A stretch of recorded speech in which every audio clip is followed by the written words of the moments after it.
Hello guys, কেমন আছো তোমরা? আশা করছি তোমরা সবাই ভালো আছো। সামনেই আসছে দুর্গাপুজো, কালী পুজো। দুর্গাপুজোর সময় আমরা আগমনী সাজি আর কালী পুজোর সময় আমরা কালী লুক ধারণ করি। তো যাই হোক, আমি কিছুদিন আগে কালী সেজেছিলাম আর আমি জানি যে এই ভিডিওটা তোমাদের অনেক কাজে লাগবে, তাই ভাবলাম যে কালী সেজে যে মেকআপ লুকটা আমি নিজে নিজে ক্রিয়েট করেছিলাম সেটা একবার তোমাদের সাথে শেয়ার করা যেতেই পারে। তো দেখো, এখানে মীনাক্ষী বাটিতে করে কালী গুলছে। তো এই কালীগুলো তোমরা যে কোনো দশকর্মার দোকানে গিয়ে ফেসে অ্যাপ্লাই করার কালী বললেই তারা বের করে দেবে, আর সেই কালীটাকে তোমরা তেলের মাধ্যমে গুলিয়ে নিয়ে মুখে অ্যাপ্লাই করবে। তো আমিও মুখে অ্যাপ্লাই করবো বলে মীনাক্ষী আমাকে তেল দিয়ে কালিটাকে ভালো করে গুলিয়ে দিচ্ছে। তারপরে দেখো, আমি আমার ঘরে একটা ঢাকাই জামদানি রেড কালার শাড়ি ছিল, সেই শাড়িটা আমি বের করে নিয়েছি আর ওপরে একটা আমার ফুল হাতা টি শার্ট পরে নিয়েছি ব্ল্যাক কালার। তো তোমরাও চাইলে এইভাবেই পরতে পারো। তো পুরো ভিডিওটা তোমরা দেখতে থাকো।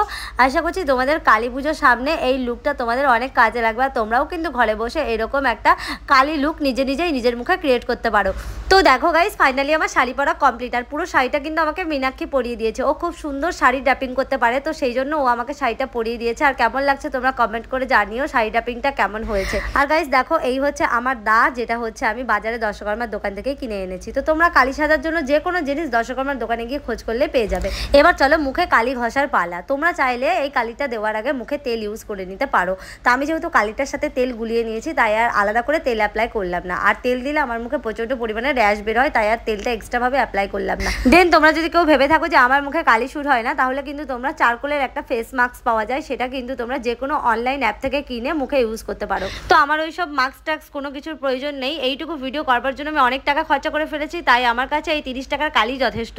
তবে হ্যাঁ, আমি তোমাদের এই জন্যই বললাম, কারণ সবার মুখে তো কালিটা শুট হয় না, সেই জন্য তোমাদের চারকোল মাস্কের কথা বলেছি। তো যাই হোক, দেখো এখন আমি গলাতে ভালো করে কালিটাকে অ্যাপ্লাই করছি। এরপর হচ্ছে আমার মুখে কালি ঘষার পালা। আমি ভীষণ আপসেট হয়ে পড়েছি গাইস, আমি জানি না কালিগুলোকে আবার কিভাবে তুলবো। তবে আগে মুখে ভালো করে তেল অ্যাপ্লাই করে নিলে কালিটা খুব তাড়াতাড়ি সহজে উঠে যায়। কিন্তু ওই যে তোমাদের বললাম, তেলটা আমি মুখে একদমই দিতে পারবো না, আমার প্রচণ্ড পরিমাণে র্যাশ বের হয়। তারপরে তো এই কালির সঙ্গে তেল আমি মিশিয়ে নিয়েছি, পরে যে আমার মুখে কী অবস্থা হবে সেটা ভগবানই জানে। তাতানকে নিয়ে এই সমস্ত ভিডিওগুলো করা আমার পক্ষে ভীষণ চাপ, কিন্তু আজ যেহেতু মীনাক্ষী রয়েছে তাই আমার অনেকটা হেল্প হয়েছে, কারণ ও আমাকে অনেক হেল্প করেছে এই ভিডিওটা করার জন্য। আর তোমরা গাইস দেখবে, এই সমস্ত ভিডিও কিন্তু কখনোই একার দ্বারা সম্ভব নয়, কিন্তু আজ আমি করছি কারণ এই ভিডিওটা প্রচণ্ড ট্রেন্ডিং চলছে, সেটা তোমরা অনেকেই জানো। আরজি করে ঘটনাটা নিয়ে এই ভিডিওটা অনেকেই বানাচ্ছে এবং প্রচণ্ড ট্রেন্ডিং চলছে, আর অনেকে আমাকে কমেন্ট জানিয়েছে এই ভিডিওটা করার জন্য। তো সেই জন্য আমি ভিডিওটা করছি। এবার অনেকে বলতে পারো, দিদি কালী পুজো তো এখন অনেক দেরি আছে, তাহলে এত তাড়াতাড়ি কেন কালীর লুকটা তুমি দিলে? হ্যাঁ, আমি কালীর লুক দিয়েছি ঠিকই, কিন্তু এটা কিন্তু শুধুমাত্র ভিডিওর বিনোদন মাধ্যম নয়, এটাকে কিন্তু আমাদের বাস্তবে রূপান্তরিত করতে হবে। কারণ আমাদের সমাজের যা পরিস্থিতি, আমাদের দেশের যা অবস্থা, তাতে আমাদের মেয়েদের ঘরে ঘরে লক্ষ্মী হয়ে থাকলে একদমই হবে না। আর সেটাই তোমাদেরকে আমি এই ভিডিওর মাধ্যমে তুলে ধরতে চেয়েছি। ঘরের লক্ষ্মী ঘরেই মানায়, কিন্তু বাইরে না। বাইরে যখন তুমি বেরোবে তখন ঠিক তোমাকে এই কালীর মতন রূপই ধারণ করতে হবে, তবেই তুমি নিজেকে এগিয়ে নিয়ে যেতে পারবে। তো সেটাই ছিল আজকের এই ভিডিও।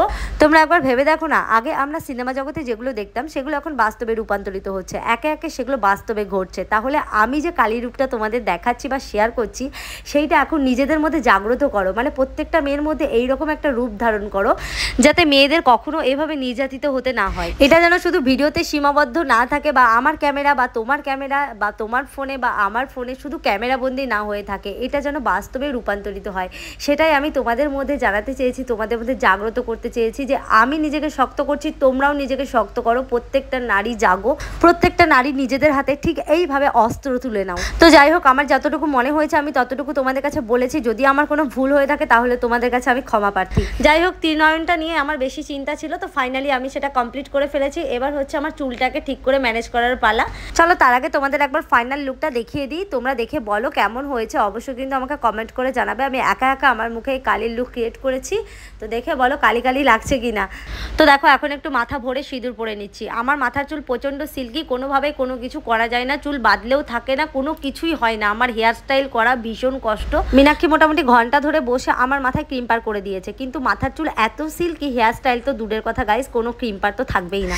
এবার চলো গাইস, ফটাফট জুয়েলারিগুলো পরে ফেলি। আমার কানে যে কানেরটা তোমরা পরতে দেখছো, কান পাশাটা, সেটা কিন্তু আমার অনেক বছর আগেকার, মানে আমি আগে যখন নাচ করতাম তখন এইটা কিনেছিলাম। আর গলায় যে নেকলেসটা দেখছো, এটা আমি মিশো থেকে অর্ডার করে কিনেছিলাম। যখন আমি পার্লার কোর্স করছিলাম তখন আমি আমার মানে নিজস্ব মডেলকে সাজাবার জন্য এই নেকলেসটা কিনেছিলাম। তো যাই হোক, আজকে আমার কাজে লেগে যাচ্ছে। পার্লারের কাজ করি বা না করি, আমার নিজের কাজে লাগছে। আর কানে যে পাশাগুলো পরেছি, এগুলো একবার আমি দুর্গা সেজে নাচ করেছিলাম, আর তখন সেই পাশাগুলো কিনেছিলাম। তো তবে দেখো, আজকে কালির লুকেও কিন্তু এই পাশাগুলো বেশ মানিয়েছে।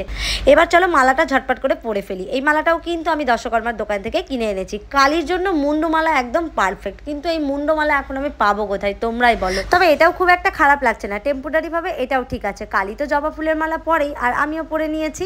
তবে জানো তো গাইস, এই কালির জিভ লাল করতে গিয়ে আমি বড্ড ঝামেলায় পড়ে যাই। কিভাবে লাল করব ভেবেই পাচ্ছিলাম না। লাস্টে আমি আলতা ঢেলে দিয়েছি, আর সেই আলতা খেতে খেতে আমার জীবন শেষ। একটা 15 সেকেন্ডের ভিডিওকে ভিউয়ার্সদের কাছে ফুটিয়ে তোলার জন্য অনেক পরিশ্রম করতে হয়। যাকগে সেসব কথা, চলো আরেকবার ফাইনাল লুকটা দেখিয়ে দিই। এই দেখো তোমাদের রিপ্পা কালি। বলো তো গাইস, সত্যি কি কালি কালি লাগছে না একদমই খারাপ লাগছে? তো এই শর্ট ভিডিওটা তোমরা অনেকেই দেখেছো আমি জানি, তো আর যারা দেখোনি তারা একদম আমার পেজের নিচে চলে যাবে, তাহলেই দেখতে পাবে। চলো এবার নেক্সট ভিডিও আমি শুরু করে দিই। দেখা হচ্ছে পরের ভিডিওতে। ততক্ষণ তোমরা সবাই ভালো থেকো, সুস্থ থেকো, আর লুকটা কেমন লাগছে সেটা কমেন্ট বক্সে অবশ্যই জানিও।